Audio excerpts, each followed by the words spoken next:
বিশ্বের অনেক দেশে জ্বালানি তেলের দাম বাড়লেও জনদুর্ভোগের কথা বিবেচনা করে দেশে এখনও তেলের দাম বাড়ানো হয়নি বলে জানিয়েছেন প্রধানমন্ত্রী তারেক রহমান।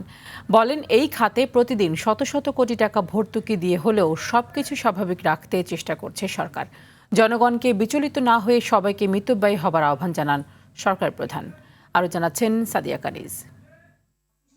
স্বাধীনতা, মুক্তিযুদ্ধ, গণতন্ত্র, নারী শিক্ষা সহ বিভিন্ন ক্ষেত্রে দেশ গঠনে কৃতিত্বপূর্ণ অবদানের জন্য সম্মাননা পান ১৫ জন ব্যক্তি ও ৫টি প্রতিষ্ঠান। তাদের মধ্যে ৭ জনকে মরণোত্তর পুরস্কার দেয়া হয়। বিকেলে রাজধানীর ওসমানী স্মৃতি মিলনায়তনে স্বাধীনতা পুরস্কার প্রদান করেন প্রধানমন্ত্রী তারেক রহমান। স্বাধীনতা, গণতন্ত্র, নারী শিক্ষা ও দেশ গঠনে সার্বিক অবদানের জন্য ৩ বারের প্রধানমন্ত্রী বেগম খালেদা জিয়া পেলেন মরণোত্তর সম্মাননা। তার পক্ষে পুরস্কার গ্রহণ করেন নাতনি জাইমা রহমান।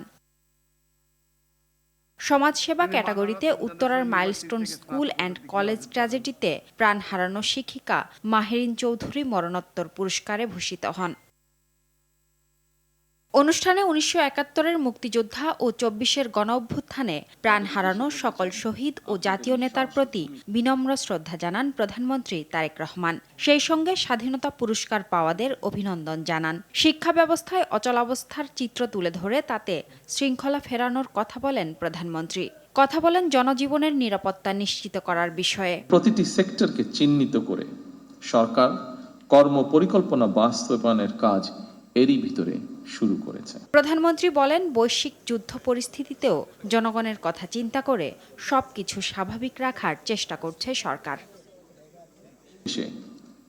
তেল ডিজেলের দাম বাড়ানো হলেও আমরা জনদুর্ভোগের কথা বিবেচনা করে এখন পর্যন্ত এই সিদ্ধান্তটি নেইনি। এই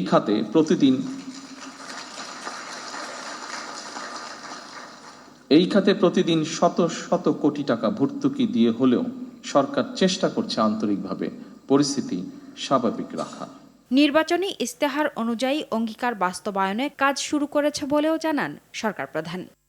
নির্বাচনী ইস্তেহার অনুযায়ী অঙ্গীকার বাস্তবায়নে কাজ শুরু করেছে বলেও জানান সরকার প্রধান। আমরা ইতিমধ্যেই জনগণের সামনে দেওয়া অঙ্গীকার বাস্তবায়নের কাজ শুরু করেছি। সাদিয়া কানিজ, RTV, আমরা ঢাকা। দলীয় ইশতেহারে